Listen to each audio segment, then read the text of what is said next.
شحيرة.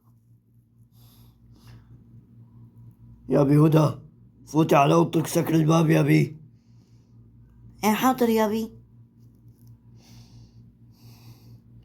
عجبك شو سوى ابنك يا ام بشير؟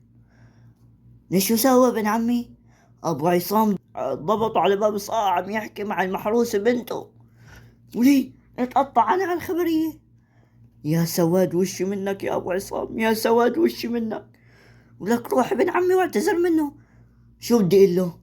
لا تواخذنا على عملة ابننا مع المحروسة بنتك. شو بدي اقول له؟ كمان انت الحق عليك يا ابن عمي. انا الحق علي؟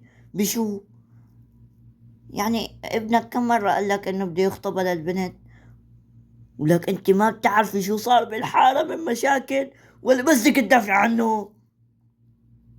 لا والله. وشو سويت معه ابن عمي؟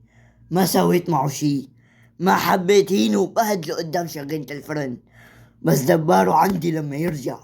انا بعرف دبره. ولك انت بترضاها حدا يوقف على باب بيتنا ويحكي اختك؟ ولك ما تحكي. لا ما برضاها يا ابي، ما برضاها. ولك شلون قبلت على حالك ولك كلب؟ لك ما بتعرف الحالة شو بدها تسوي فيني؟ اطلع من خلتي، اطلع من خلتي.